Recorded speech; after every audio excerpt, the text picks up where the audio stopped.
Kathy in Palm Beach Gardens, Florida, listening on Sirius XM. Hey, Kathy, you're on the air. Hi, how are you? I'm well. I was listening to you while I was in the car and just becoming angrier and angrier over this whole issue of the Republicans and what they're trying to do to Trump. I'm a registered independent and had been supporting Bernie Sanders.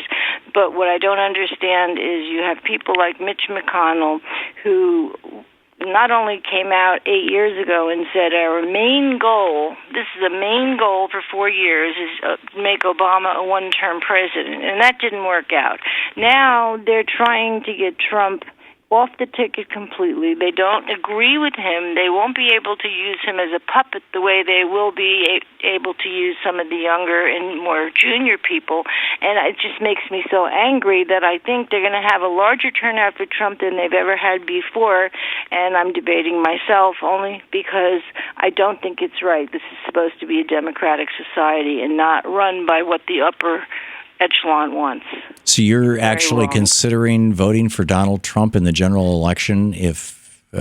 I'm actually considering, yes, as much as I hate to say, only because I really believe in Bernie Sanders, but he and Trump are the only two people that have views. I'm surprised they're not going after Bernie Sanders, actually, but he's not in the Republican race. Right. I just think their views are different. We need something different. It's the same old is really getting too old. And not everything Trump says I agree with. Not everybody, any of them I agree with 100%. But I think what they're doing is very wrong. And it makes this a non-democratic society when you have the higher up people in the government dictating what's going to happen. Right. I think, Kathy, that your perception of how badly Trump is being treated by the Republican hierarchy is certainly widely spread or shared among his fans and many people in the Republican Party. Kathy, have you said everything you wanted to say about that? Yes, that was okay. Because I want to rant about it a little bit. And I wanted you to get it all out so that I'm going to drop the call and I'm just going to go off on this if you don't mind. I have no problem with that at all. Thank you very much, Kathy. Thanks for listening to Sirius XM. I refer you. This is a blog I wrote. It's over at thomhartmann.com back in 2005, and it was basically a book review of Milton Maher's book. They Thought They Were Free. After World War II, there was a reporter with the Chicago Tribune, as I recall. It's been, I wrote this 11 years ago, so, but my recollection is Milton Maher was a reporter for the Chicago Tribune. He was Jewish. The war was over, and he was curious, what the hell happened to the Germans? I mean, not the Jewish Germans, the quote, good Germans. How could they have done this? And so he went over to Germany, and he spent a fair amount of time there. My recollection is it was a little less than a year, and he befriended 10 Germans who were, alive and well. They weren't, soldiers. These were, one was a college professor, one was a baker, one was, as I recall, a roofer. Just average Germans, who, in order to, in some cases, just maintain, like the college professor, in order to maintain his position at the university, had to join the Nazi Party, and just said, what the hell happened here? Because the Hitler phenomena was an authoritarian phenomena. And I want to just share with you some of the things that Milton Maher wrote in his book, and the book's still in print. You can find it in bookstores anywhere. It's called "They Thought They Were Free." And this is Milton Maher. He talks first about these Nazis that he met who exterminated 5 million Jews, and Milton Maher himself was Jewish. He says, I liked them. I couldn't help it. Again and again, as I sat or walked with one or another of my 10 Nazi friends, I was overcome by the same sensation that had gotten in the way of my newspaper reporting in Chicago in the years before, back in the 1930s. I liked Al Capone. I liked the way he treated his mother. He treated her better than I treated mine. He said, now I see a little better how Nazism overcame Germany, not by attack from without or by subversion from within, but with a whoop and a holler. It was what most Germans wanted. or under pressure of combined reality and illusion, came to want. They wanted it, they got it, and they liked it. I came home a bit afraid for my country, afraid of what it might want and get and like. Keep in mind that he wrote this in the 1940s. Under combined pressure of reality and illusion, I felt and feel that it was not German man that I met in Germany, but man. He happened to be in Germany under certain conditions. He might be here under certain conditions. He might, under certain conditions, be me.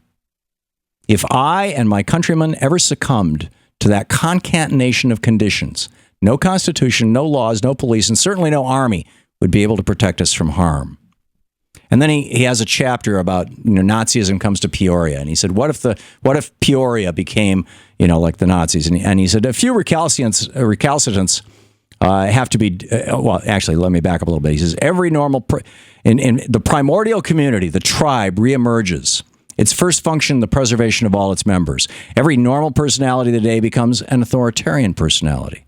A few recalcitrants have to be disciplined vigorously under the circumstances for neglect or betrayal of their duty. A few groups have to be watched or, if necessary, taken in hand.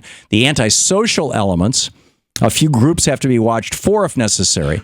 The antisocial elements, the liberty howlers, the agitators among the poor, and the criminal gangs. For the rest of the citizens, 95% or so of the population, duty is now the central fact of life. They obey, at first awkwardly, but surprisingly soon, spontaneously. And then he quotes. This is from one of the Germans that he interviewed. This is from the college professor, and this is astonishing. This is Milton Maher from his book "They Thought They Were Free," quoting a German college professor who worked as a college professor all through the 30s and 40s, through the entire Nazi era. Right? Never went off and marched in the armies, but there he was. And this man said to Milton Maher, and I quote, "This separation of government from people, this widening of the gap,"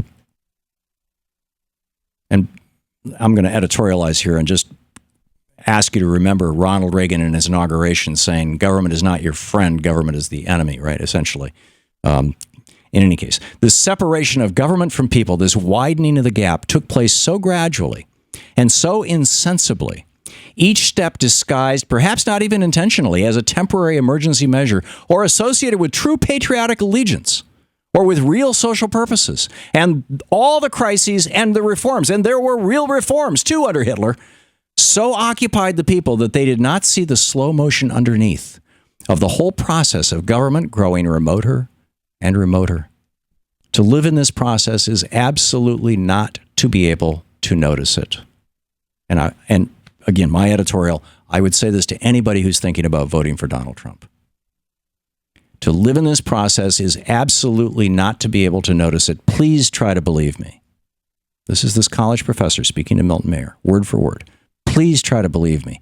Unless one has had a much greater degree of political awareness, acuity, than most of us have ever had occasion to develop, each step was so small, so inconsequential, so well explained, or on occasion regretted, that unless one were detached from the whole process from the beginning, unless one understood what the whole thing was in principle, what all those little measures that no patriotic German could resent must someday lead to, unless someone understood all that, one no more saw it developing from day to day than a farmer in his field sees the corn growing, until one day it's over his head.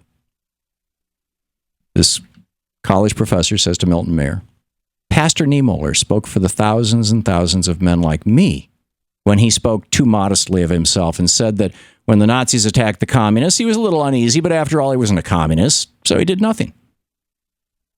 Think of Donald Trump and Muslims, by the way. And then when they attacked the socialists, which Donald Trump has also attacked, and he was a little uneasier, but still, he was not a socialist, and he did nothing. And then the schools, the press, the Jews, and so on. And he was always uneasier, but still he did nothing. And then they attacked the church, and Pastor Niemöller was a churchman, and he did something, but then it was too late. You see, one doesn't see exactly where or how to move. Believe me, this is true. Each act, each occasion is worse than the last, but only a little worse.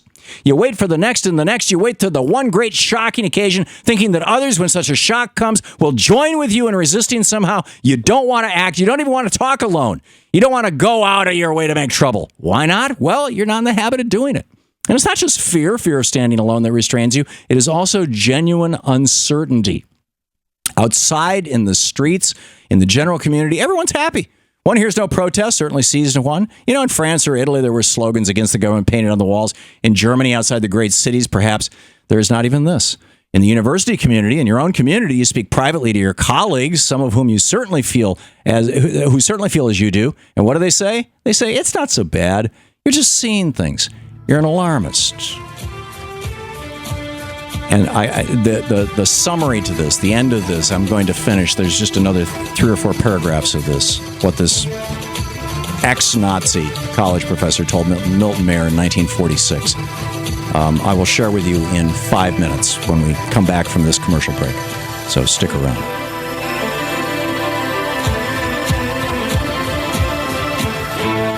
This is such a dangerous moment in American history. And I'm not saying that Donald Trump is Adolf Hitler. In fact, I think, frankly, he's much closer to Mussolini or Franco than he is to Hitler. I think he's more of a, an internal fascist rather than Hitler had this vision of 1,000 years of peace and, Germany ruling the entire world and all that kind of thing. I don't think that's on Trump's radar screen at all. But the authoritarianism, the fascism, the fall in line, the bullyism, those were the hallmarks of Mussolini and Franco, and that, I believe, is the principal hallmark of Donald Trump. So back to, this is from Milton Maher's book, They Thought They Were Free, and these are the words of a German college professor who had joined the Nazi Party simply to keep his job as a college professor, never did anything other than teach college through the entire 30s and 40s, through the whole war. And here he is talking to Milton Maher. And I'm share these next 3 paragraphs with you. This is from my blog. It's back from 2005. They Thought They Were Free. It's at thomhartmann.com. If you just put in Thom Hartmann and They Thought They Were Free, I'm sure it'll pop right up in any search engine. So anyhow, he says, he started out by saying, about uncertainty and how, everything seems normal. He says, in your own community, you speak privately to your colleagues, some of whom certainly feel as you do. But what do they say? They say, it's not so bad. You're seeing things. You're an alarmist. And you are an alarmist. You are saying that this must lead to that. And you can't prove it. These are the beginnings, yes. But how do you know for sure when you don't know the end? And how do you know or even surmise the end? On the one hand, your enemies, the law, the regime, the party, they intimidate you. On the other hand, your colleagues poo-poo you as pessimistic or even neurotic. But that one great, shocking occasion when tens or hundreds of thousands of people will join with you never comes. That's the difficulty. If the last and worst act of the whole regime had come immediately after the first and smallest, thousands, yes, millions would have been sufficiently shocked. If, let us say, the gassing of the Jews in 43 had come immediately after the German firm stickers on the windows of non-Jewish shops in 33. But of course, this isn't the way it happens. In between come all the hundreds of little steps, some of them imperceptible, each of them preparing you not to be shocked by the next. Step C is not so much worse than step B. And if you didn't make a stand at step B, why should you at step C? And so on to step D. Now, let me editorialize for a moment and remind you of the Patriot Act and George Bush's response to 9/11 and the explosion of the national security state and everything else. And can you imagine Donald Trump running that? Okay, back to the professor. This is the last paragraph.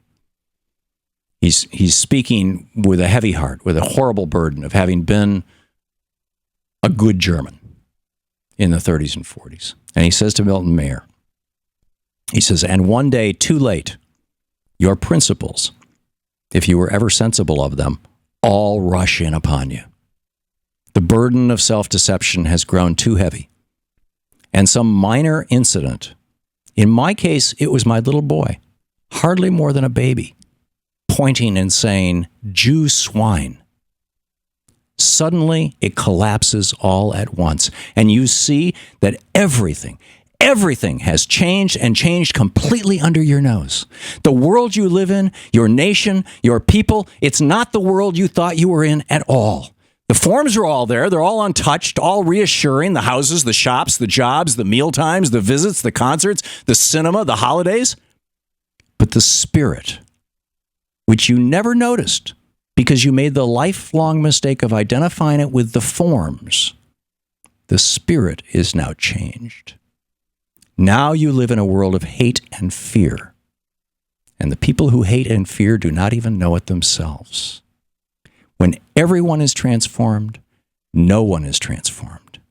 Now you live in a system which rules without responsibility even to God. It's pretty potent stuff. Huh? So anyway, those are my thoughts on anybody thinking that, if Bernie doesn't get the election, I'll just vote for Trump. Oh, no, you don't. To watch more clips from our programs, hit the Watch More Videos button over here. And please be sure to hit the handy-dandy subscribe button so you'll always be up to date. Tag, you're it.